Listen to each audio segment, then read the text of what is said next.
Right then, so today I've I don't know if you can hear the cars above, but so basically when I ain't fishing, not at work, not being a dad, I'll come and find some perfect nice spots that I can fish with. So the aim today is I've come down on the canal stretch because quite underrated actually, this is canal fishing. Nothing like it used to be, but then it gives anglers like me more of a better chance. So first things first, I've come straight down from off the road. This is a road bridge. Straight away, it's something completely different to where I'm from. But yeah, it looks banging. So the aim is, bought my push bike with me today.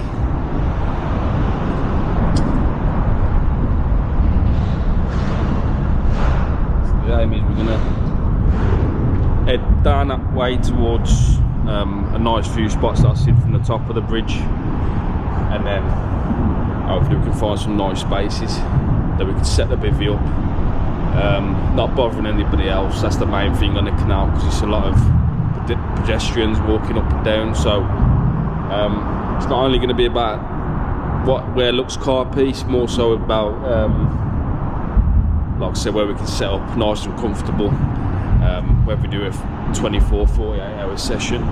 But yeah, stop waffling on now. I'm just going to head straight down the canal that way, like I said, and then see if we can see anything, any nice spots.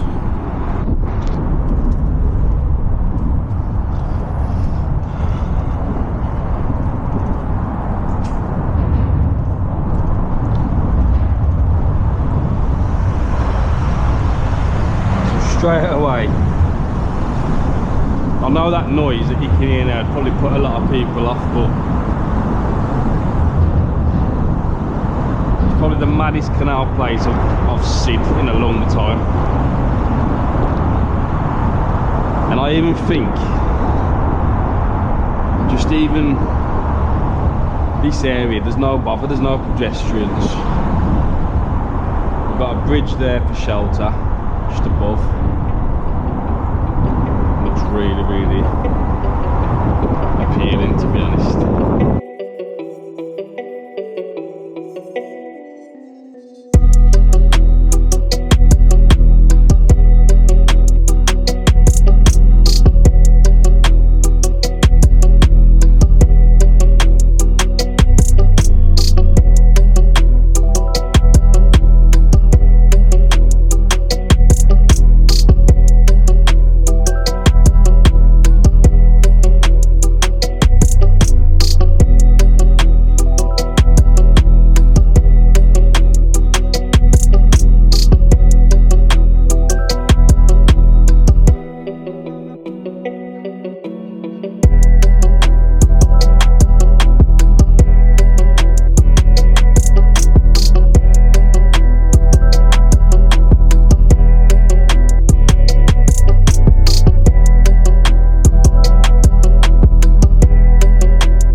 Artwork around here.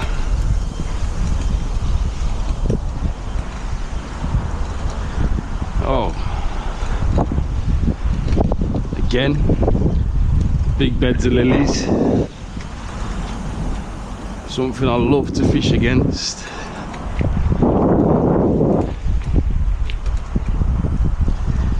I've got to say, I think this is probably the most carpiest stretch of canal I've ever come to so far, that is. But yeah, it looks promising. Looks real promising.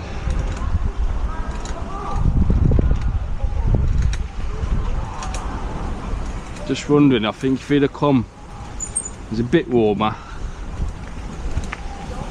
I think we would have seen a couple, to be honest. No doubt about that.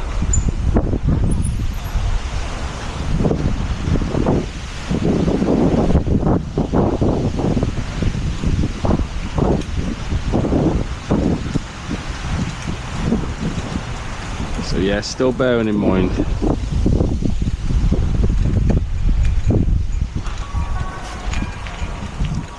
Still bearing in mind that we're going to be dragging the tackle.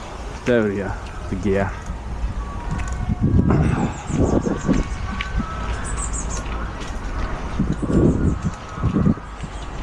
Looks lovely. I must admit. So what I can see now, there's a lot of similar stretches now. So that towards down that end looks very similar to what I've just come past, but I think I'm going to work with what I've found up that end now for a bit. I'll probably do 1 or 2 trips up and back down, leave that end for a little bit now, maybe come back another time. But yeah, I think work with what we've seen so far, and hopefully I'll come back when it's a little bit warmer and we can hopefully see a few.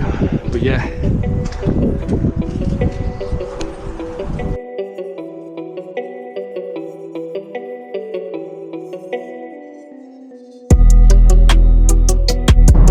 there was a little stretch over there actually I wanted to have a quick look at, where obviously you've got this main stretch there and then it cuts off up to there. So I'm going to have a look over this bridge. I think I can get over to that side, and then I think there's a lock there, so it basically stops, if you like.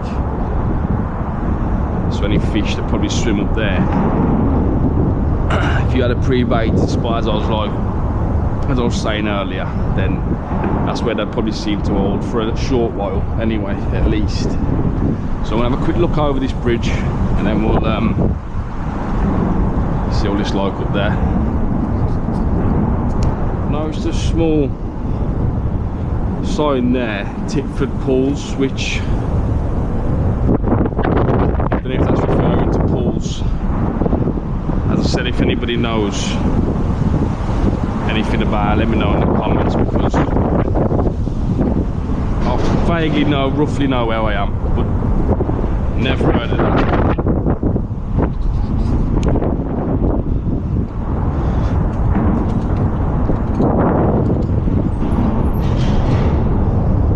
It's all looking carpy still, both sides.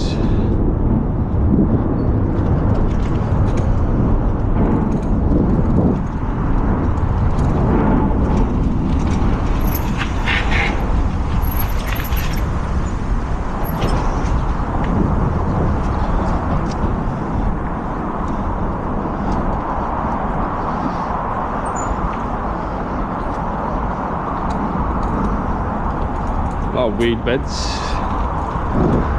It's also a good thing to look out for.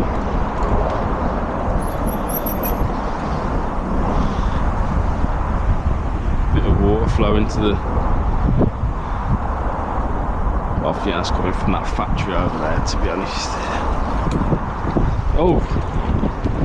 Okay, so what we've got there... Look at that. Got a little cut out in there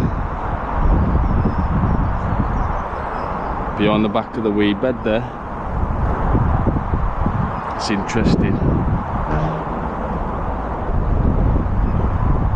Don't know how far it was back or whatnot. Couldn't really get into there, but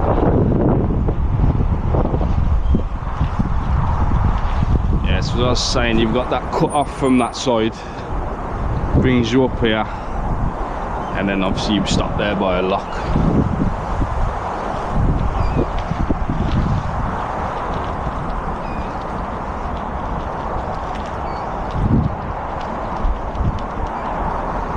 Not too excited about this little spot here. But I mean, there's a few lads I know have actually caught carp out of locks.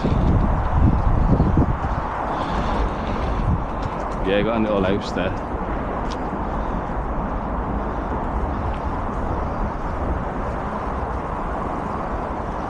quite a low lock, that one.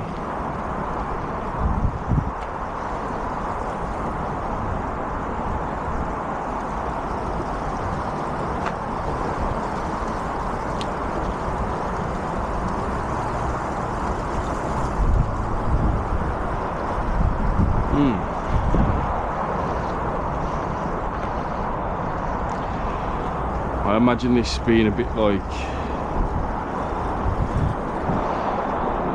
there's another place well I know of, and it's got 10 locks, so it goes down in stages. Yeah, it's been known to have like chub out of there, tench and stuff like that, but I've never really massively heard about carp coming out of little sections like that. But as I said, yeah, this looks quite carpy. I like the weed beds over there, and I'm quite intrigued about that little cut off and what it's for there. But I think there's a factory up the top, so I don't think you'd be able to get around there. I don't know, unless they fished it themselves, maybe, because I know from past experience again,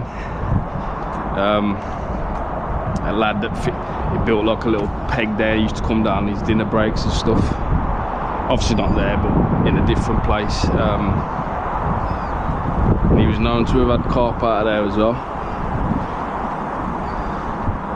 So yeah, it's all looking carpy, it's all looking promising, but as I said, canal stretches are that big, you got to try and narrow it down to a few of the best spots, if you like, and then we can get bait in there, get them confident feeding, and then hopefully you'll catch the little canal gems, or big canal gems as I say.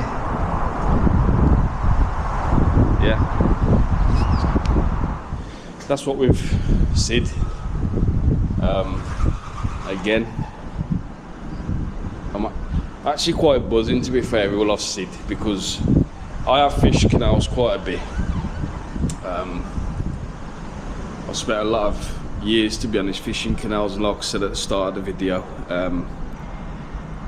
they ain't really fished as much as they used to be anymore.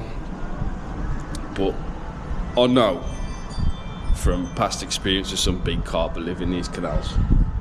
And like I said, that stretch that I've just come down, probably about 15-20 minutes, the whole thing just looks carpy to me. So as I said, I'm gonna do probably 1 or 2 trips back up and down now, see if we can see anything. I ain't feeling confident in seeing anything just because of the weather, really. I think we'd have probably needed a lot more, well, a little bit of sun might have helped bring him up to the surface a little bit, just so we could see a bit of fish what I'm working with. But yeah, if you like what you see, like the video. Hopefully we can bring some fish into the camera next time. But like I said, I think canal fishing ain't just throwing your rods out and waiting. You've got to put a lot of work and time in, which is what I enjoy doing anyway. And then you can start progressing, getting bigger fish, finding where these bigger fish live, a bit of pre-baiting, which I feel that he does need, because that's something I've always done. But then I think with pre-baiting as well, it does bring a bit of a quicker bite than you probably would be without pre-baiting, if you like. And then yeah, we can fish that spot and then move on to the next one where there might be bigger fish living. And yeah, that's the plan. So like I said, if you like this video, just press the like button and